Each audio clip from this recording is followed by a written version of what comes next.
When the most highly trained, credible observers possible, astronauts, tell the world the UFO phenomenon is real, what does the world do?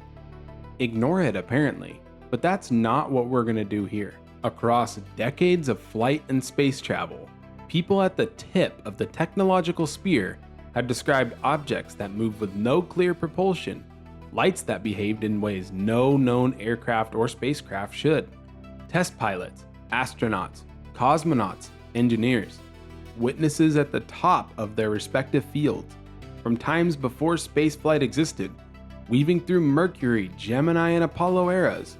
And we can't forget the Soviets as well. There's interviews, photos, footage of odd objects beyond Earth's atmosphere. Let's look at the ever-present connections here and ask ourselves, why aren't we taking these heroes more seriously? It's one small step for man, one giant leap for mankind.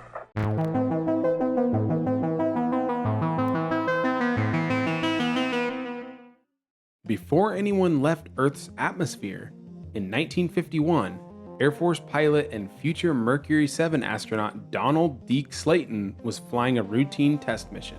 Slayton was over the Mississippi River when he observed something unexpected. At first it looked like a floating sphere, but as he got close, it looked like a disc. The disc specifically was on edge at a 45-degree angle. Slayton would attempt to intercept. The object would zip away instantly. As I closed on this thing, well, it looked like a weather balloon, and that's what I presumed it was. And I had plenty of gas and time, so I decided I'd just come back around and make a pass on it. And I got around where I should have been coming back on this thing. All of a sudden, it didn't look like a balloon anymore. It looked like a saucer sitting on edge, about a 45-degree angle. I didn't have any gun camera film on board, unfortunately, or I'd have shot some pictures of it. And about that time, I guess whatever it was, for whatever reason, just took off climbing at about a 45-degree angle and just accelerated and disappeared. And I obviously couldn't follow it with an old piston engine fighter. So I turned around and went home.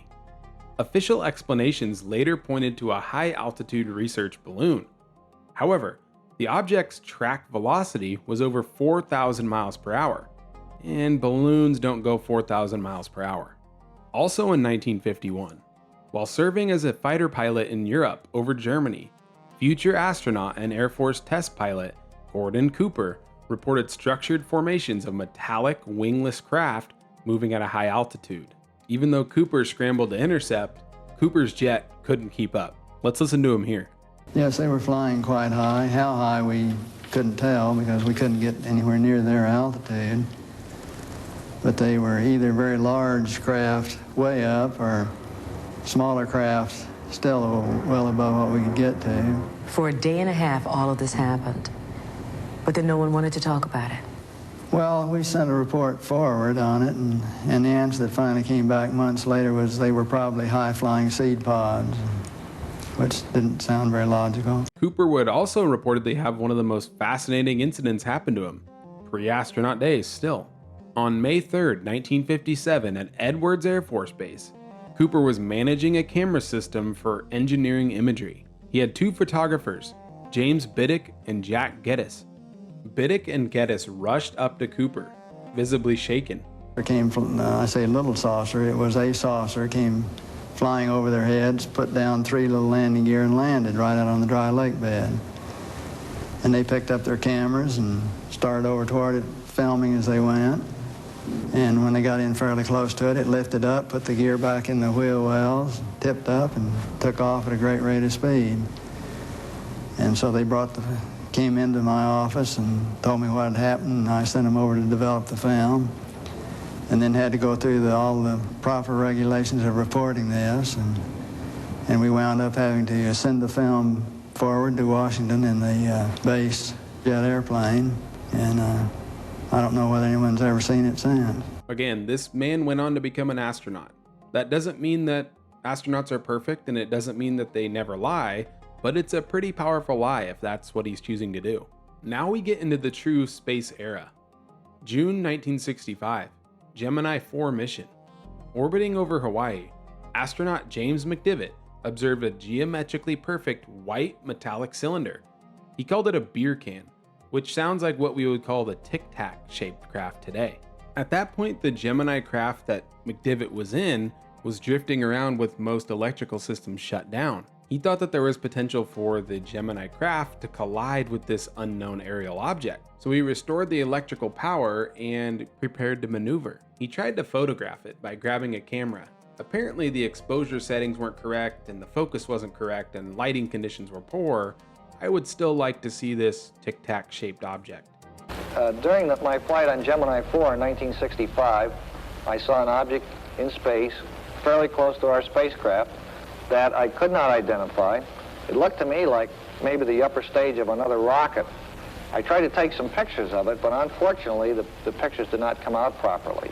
Moving from Gemini 4 to Gemini 7, Commander Frank Borman and pilot Jim Lovell reported an unidentified object over the Caribbean. The transcript of this event was floating around online for years. With the recent file releases from the US government, we do get clean audio released here. Gemini 7 here, Houston on your 8. Loud and clear. 7, go ahead. Bogey at 10 o'clock high.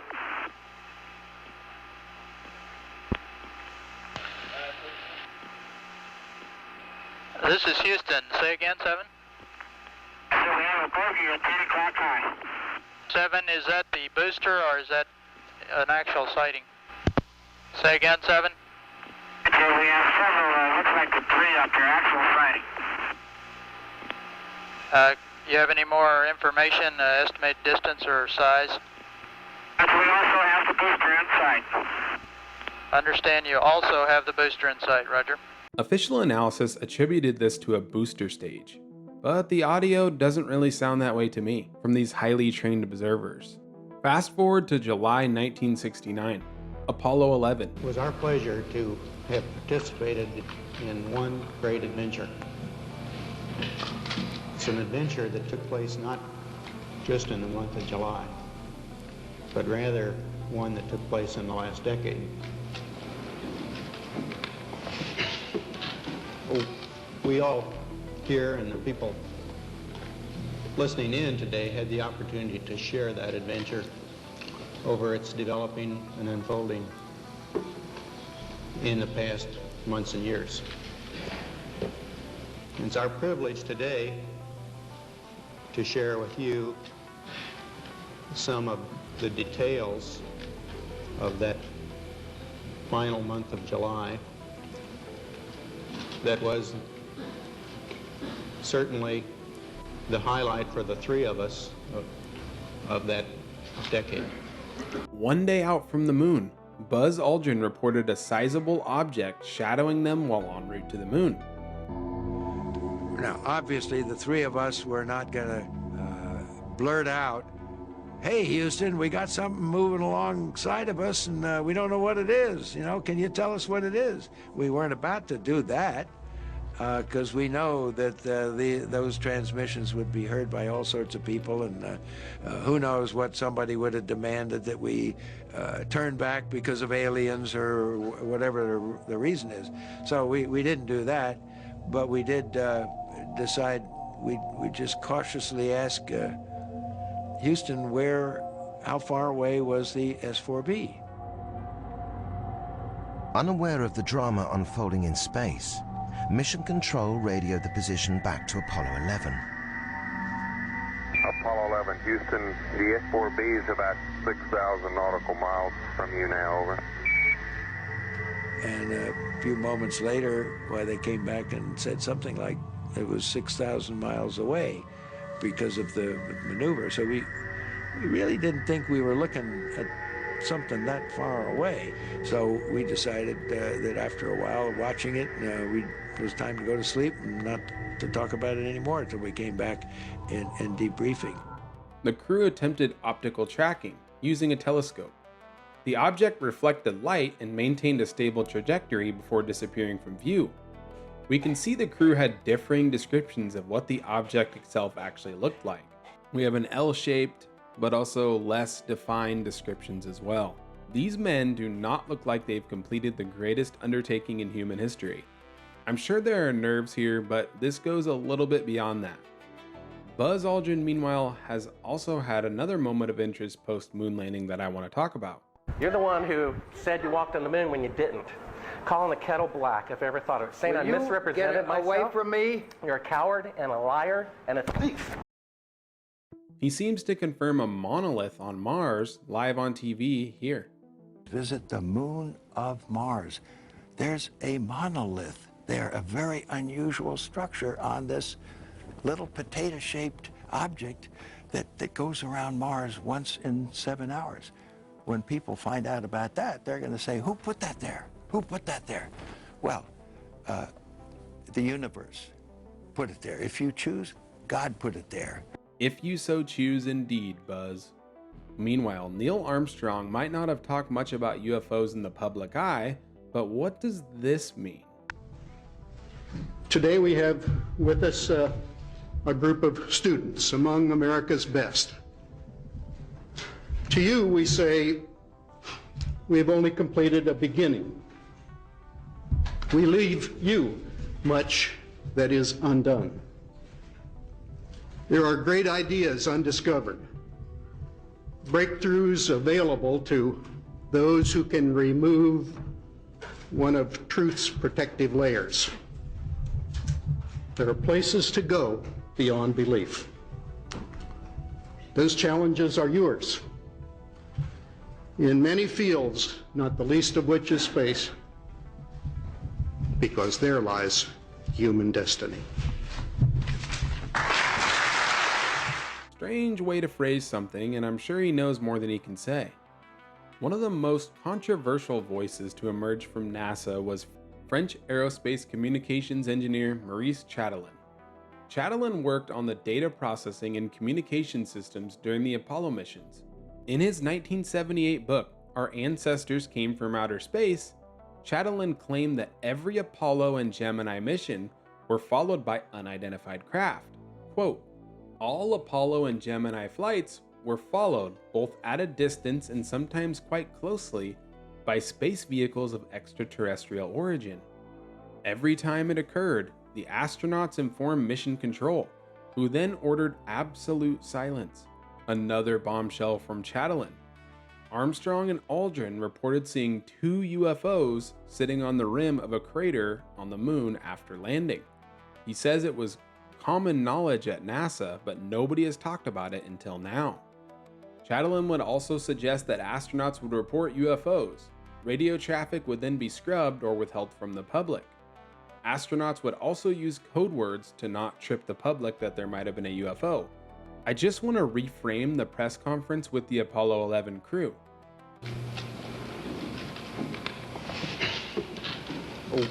We all here and the people listening in today had the opportunity to share that adventure over its developing and unfolding in the past months and years. It's our privilege today to share with you some of the details of that final month of July. Being followed by a craft or seeing a craft right over the moon may just cause this reaction. Is this a part of Truth's protective layer that Neil talked about? Moving on to Apollo 12. When looking through the lunar module's telescope, Alan Bean saw luminous drifting objects near the module. Astronaut Pete Conrad watched debris drift near the lander and then suddenly vanish. This quote from the transcripts released by the recent files: I was thinking they're dropping off from my water boiler, but it looks like some of these things are escaping the moon. They really haul out of here and just press off at the stars. They're pulsing every second. Mission Control would offer their favorite band-aid, ice venting. I want to briefly touch on astronaut Brian O'Leary. O'Leary got his doctorate in astronomy from University of California and was later awarded the NASA Exceptional Scientific Achievement Medal for his contributions to space exploration. He was originally slated to fly on the Apollo 13 mission. However, he resigned from NASA, citing his growing concern over the militarization of space and the environmental impact of space exploration. There is abundant evidence that we are being contacted, that civilizations have been visiting us for a very long time, that their appearance is bizarre from any kind of traditional materialistic Western point of view, that these visitors use the technologies of consciousness. They use toroids, they use co-rotating magnetic disks for their propulsion systems. That seems to be a common denominator of the UFO phenomenon, and how they can work, manipulate time and space locally so that they can have their own anti-gravity propulsion and their own field of energy that's isolated, gravitational field, electro-gravitational field that's different. Now, we don't have much to go on with evidence and reasoning when researching online for his claims, but just continuing to make connections between astronauts and UFOs wherever they are. While he never personally had a reported UFO encounter, we have to talk about Apollo 14 astronaut Edgar Mitchell. With another naval officer, Commander Will Miller from over in the Tampa area, and Dr. Stephen Greer. We were at a disclosure conference in Washington, D.C., and we got an appointment with the chief of the Intelligence Committee of the Joint Chiefs of Staff at the Pentagon. And we told him our respective stories. And the admiral that was in charge of the committee, there was about several officers there, I don't remember how many, half a dozen, besides ourselves, said, "I don't know about that, but I will get back to you." And he didn't get back to me personally. He got back to Dr. Greer very shortly and said, "What you told us is real. There was alien visitation." And now that same person has subsequently denied he said that.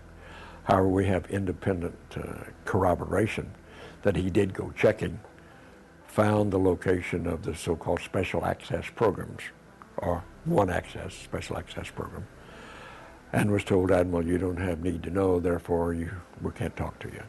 He was a major force in the disclosure movement far before this current push. He deeply investigated the famous Roswell incident.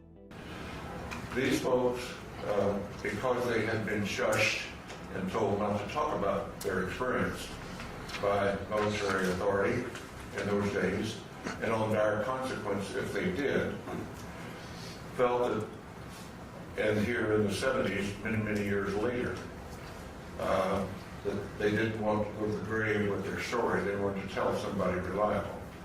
And being a local boy, and having been to the moon, they considered me reliable enough to whisper in my ear their particular story and their association with the Roswell crash, including the family of the undertaker who provided coffins for the alleged alien victims, and others on site who had been involved or knew the story. And of course, eventually I ran into Jesse Marcel Jr., the son of the Jesse Marcel, who was the first military officer on the site. He had numerous connections that were involved in the UFO phenomenon, apparently including contractors, military branches, other astronauts and NASA connections, and more. Here are leaked emails between Mitchell and John Podesta, who was Bill Clinton's chief of staff and Hillary Clinton's campaign manager, discussing things like zero-point energy, UFOs, and aliens wanting to help bring humanity this advanced technology. Mitchell was huge in the push for disclosure, and one of his most important contributions to the world of disclosure might have come out after he passed away. From Edgar Mitchell's estate came a very important document known as the Wilson Davis Memo. To summarize, it's a 15-page document typed by physicist Dr. Eric W. Davis, detailing a classified October 16, 2002 meeting with Navy Vice Admiral Thomas R. Wilson, the former director of the Defense Intelligence Agency. According to the document, in 1997, Wilson was briefed on a secret crash retrieval program. Utilizing his absolute highest level clearances as Deputy Director of the Defense Intelligence Agency, Wilson hunted down the program. He found it buried inside of an unacknowledged special access program. being managed by a private defense contractor, not the Pentagon or the military. When Wilson, who again was the director of the Defense Intelligence Agency, demanded access, the corporation said no, that he didn't have need to know. Wilson argued that he had authority. The contractor threatened to bypass his authority entirely, go directly to the highest levels of the Pentagon's SAP Oversight Committee, and have his security clearances unilaterally revoked, effectively destroying his military career. He backed off. This is an extremely important document in the UFO phenomenon as a whole. The fact that it was in Edgar Mitchell's possession showed the connections he had in the UFO space, and leaking it was a big win for the push for UFO disclosure. Moving forward, we have Apollo 17. In December of 1972, pilot Ronald Evans tracked bright angular fragments pacing the spacecraft. Harrison Smith described the view out the window as looking like a 4th of July fireworks display. Commander Eugene Cernan was kept awake by a concentrated pulsing light. The recent file release from the US government also gives us photos taken from Apollo 17 that appear to align with the stories of structured lights out in the sky. Extremely interesting stuff. Contrary to popular belief, UFOs are not just an American thing. While NASA crews reported anomalies, Soviet cosmonauts were recording their own. Cosmonaut General Pavel Popovich, the pilot of Vostok 4, watched a brilliant white, perfect right triangle intercept his passenger aircraft over Washington, D.C. Какое желание, я сидел возле иллюминатора, посмотреть в иллюминатор. Я посмотрел, и у меня, значит, глаза вот такие сразу стали. Смотрю рядом, практически где-то, километра, может быть, 1,5 от нас. И где-то, может быть, может быть, на 1000 метров выше, летит объект. Причем правильной треугольной формы, равнобедренный треугольник, белый-белый, ярко-белый. Я летчик-истребитель, я знаю многие типы летательных аппаратов, но это ни на что не похоже. It was invisible to ground radar and overtook his plane before vanishing. While not a specific encounter, we have to mention Popovich's wife, Marina Popovich, who was a decorated test pilot, and actually ended up going on record claiming over 3,000 documented military encounters with UFOs, and that the KGB possessed fragments from 5 crash UFOs. Those Soviet crash recoveries were reportedly spread between 1908 in Tunguska to Dalegosk in 1986. She also would discuss an incident in Kasputin Yar missile range, which had a cigar-shaped craft, also with glowing spheres hovering around the base and even disabling missiles, which sounds like things that happened in the US around our nuclear missile facilities. We have another fascinating sounding Soviet-era case, which came from the Salyut 6 space station. Cosmonauts Vladimir Kovalyanok and Viktor Savinik watched a silver wingless sphere half the size of their station drift within 30 meters. It followed us during half of our orbit. We observed it on the light side, and when we entered the shadow side, it disappeared completely. Projections like small wings, the object stayed very close to us. We photographed it, and our photos showed it to be 23 to 28 meters away. He reportedly filmed it for 45 minutes. He flashed Morse code at it. Nothing. Then he flashed a binary sequence. Reportedly, the sphere immediately flashed back a mathematically logical response. Again, he got this on film. Then the film was shown to a classified Russian military assembly and of course vanished. I guess America and Russia aren't that different after all, because that sounds like exactly what happened to Gordon Cooper. We've talked about astronauts. We haven't even gone through non-astronaut employees of space organizations who have reportedly said that these organizations aren't being honest or are outright hiding the findings of tech or astronauts in space. How about contractor Donna O'Hare? I was a design illustrator, draftsman. I did the launch slides and landing slides, and also projection plotting boards, lunar maps for NASA. At the time, I was talking to one of the techs in there, and he drew my attention to a photograph, a NASA photograph. It had a dot on it, and I said, "What is that?" Well, he drew my attention to it, and I said, "Is that a dot on the emulsion?" And he said, and he's smiling, and he has his hands crossed, and he said, round dots on the emulsion don't leave round shadows on the ground. And this was an aerial photograph of the Earth, I'm assuming the Earth because it had pine trees on it, and the shadows of the craft or whatever it was were in the same angle as the trees. And by its very nature, UFO, and I wanted to clarify that to a gentleman that was talking to me, means unidentified. So I did not know what this was. But I realized at this point that it's very secret, that it was kept secret, because I asked him, what are you going to do with this piece of information? And he said, we always airbrush these out before we sell them to the public. Another incident, I knew someone in quarantine with the Apollo astronauts. He told me that the Apollo astronauts saw craft on the moon when we landed. And that is what he told me. And he also was afraid, he said, that the astronauts are told to keep this quiet.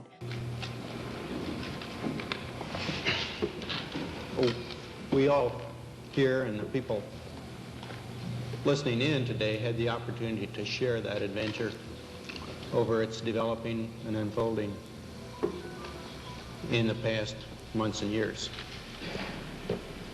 It's our privilege today to share with you some of the details of that final month of July. Or what about Carl Wolf? I was a precision electronics photographic repairman with a top secret crypto clearance in the United States Air Force. I was stationed at Langley Air Force Base in Virginia. In 1965, in mid-1965, I was loaned to the Lunar Orbiter Project at NASA on Langley Field, the laboratory where the equipment was malfunctioning. I couldn't repair it in the dark. I asked to have it removed. A Airman Second Class was in the dark room at that time. I was also an Airman Second Class.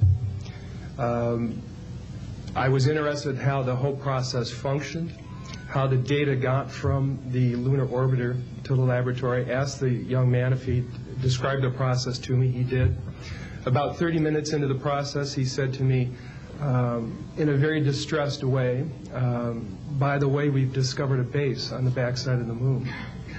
And then he proceeded to put photographs down in front of me, and clearly in these photographs were structures, mushroom-shaped buildings, spherical buildings, and towers. And at that point I was very concerned because I knew we were working on compartmentalized security. He had breached security, and I was actually frightened at that moment. And I did not question him any further. And a few moments later, someone did come into the room. I worked there for 3 more days, and I remember going home and naively thinking, I can't wait to hear about this on the evening news. And here it is, more than 30 years later, and I hope we hear about it tonight. And I will testify under oath before Congress. I don't want to get too off track here, as this video was really focused on connections between astronauts and UFOs. This isn't every connection between astronauts and UFOs, but it's enough to paint a picture here. Astronauts are trusted with cutting-edge, top-of-the-line technology. Not just anyone can be chosen. Are all these people who are trained to spot mistakes more than most simply lying or wrong? Could be, but I choose to take their testimony seriously. Let's start by investigating NASA, who many call never a straight answer, and I think that's for good reason. Thanks for watching, everyone. Again, I really appreciate all the support. Let me know what you think. Catch you next time, and stay curious.